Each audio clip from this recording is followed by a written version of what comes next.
Rich dad poor dad Robert Kiyosaki గురించి తెలియని వాళ్ళు ఉండరు. తెలియకపోతే నేను కొంత పరిచయం చేస్తానండి. డబ్బు సంపాదించడం ఎలా, ఉన్న డబ్బుని 10 రెట్లు చేయడం ఎలా అనే దాని మీద ఈయన ఎక్స్పర్ట్ అండి, రాబర్ట్ కియోసకి. రీసెంట్గా ఈయన చాలా స్టేట్మెంట్లు ఇస్తున్నాడు. స్వయంగా ఇచ్చిన స్టేట్మెంటే చెప్తున్నాను. వెండి మీద పెట్టుబడి పెట్టండి అంటున్నాడు. నా ఒపీనియన్ కాదు ఇది, నా ఒపీనియన్గా దయచేసి తీసుకోవద్దు, ఆయన ఒపీనియన్ అండి. ఎందుకంటే బంగారం పని అయిపోయింది, అంటే పెరగాల్సినంత పెరిగిపోయింది. బిట్ కాయిన్ కూడా పెరగాల్సినంత పెరిగిపోయింది. మీకు తెలుసు కదండి బంగారం ఏ రేంజ్లో పెరిగిపోయిందో. వాటి మీద పెడతాను పెట్టుబడి, కానీ టైం కోసం చూస్తున్నా, పడతాయి అవి, తగ్గుతాయేమో అని చూస్తున్నాను, తగ్గాక పెడతాను.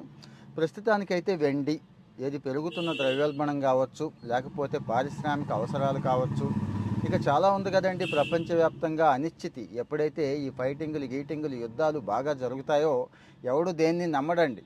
అంటే ఈ డాలర్స్ని కానీ దాని మీద కానీ దీని మీద కానీ పెట్టుబడి పెట్టాలంటే భయపెడతారు. కానీ లోహాల మీద పెడతారు. లోహాల్లో అత్యంత అనుకూలంగా అనిపించే లోహం బంగారం. దాని రేంజ్ చూస్తే అలా ఉంది. మన పూర్వం నుంచి సాంప్రదాయం ఉంది వెండి కంచాల దగ్గర నుంచి, వెండి మొలతాళ్ళ దగ్గర నుంచి మనాళ్ళు వెండి వెనకేసుకుంటూ ఉంటారండి. ఇప్పటికి కూడా ఇళ్లలో గ్లాసులు, చెంచాలు నేనైతే చూశాను. ఆయన అదే చెప్తున్నాడండి. వెండి త్వరలో 2 లక్షలకి వెళ్ళే అవకాశం ఉంది, మీరు ఎంత పెట్టుబడి పెడితే అంత పెట్టండి అని ఆయన చెప్తున్నాడు. నేను మళ్ళీ గుర్తు చేస్తున్నాను, మళ్ళీ తర్వాత నన్ను తిట్టుకోవద్దు దయచేసి. రాబర్ట్ కియోసాకిని నమ్మేవాళ్ళు, అనుసరించేవాళ్ళు, ఫాలో అయ్యేవాళ్ళు మీ ఇష్టం అండి, మీ ఇష్టం. కానీ సమాచారం పనికొస్తుందేమో అని చెప్తున్నాను. ఏమో, నేనైతే ఇంకా పెట్టలేదు, చూడాలి. ఎందుకు చూడాలి అంటున్నానంటే, ముందు మనకు పర్సనల్ ఒపీనియన్ కలగాలండి. మనం ఓన్గా స్టడీ చేసుకోవాలి. ఎవరైనా కానీ నాలాంటి వాడు ఎవడబడితే వాడు చెప్పాడని చెప్పి మార్కెట్లో ఫైనాన్షియల్ ఇన్ఫ్లుయెన్సర్స్ అని చెప్పి చాలామంది తయారైపోయారు. నేనైతే చెప్పట్లేదండి, చెప్పను కూడా, ఎందుకంటే నాకే నాలెడ్జ్ లేదు ఫైనాన్షియల్ స్టాక్ మార్కెట్స్ గురించి. ప్రతి వాడు యూట్యూబ్లో యాడ్లు వేసుకోవడం, ఇక్కడికి వచ్చి చెప్పేయడం, మీరేమో వాళ్ళ గొర్రెల్లాగా ఫాలో అయిపోవడం. వాళ్ళల్లో చాలామందికి ఎటువంటి అక్రిడియేషన్ కానీ, అథారిటీ కానీ, అప్రూవల్ కానీ లేదని రిజర్వ్ బ్యాంకే చెప్పేస్తుందండి.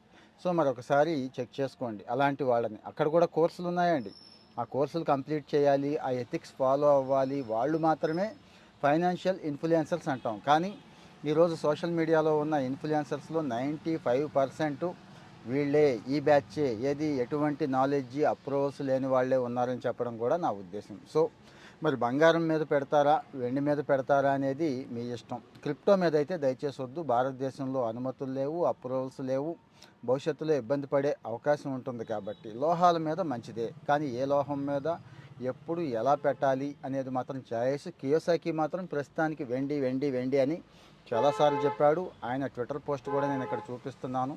నచ్చితే ఫాలో అవుతూ ఉండండి ఇలాంటి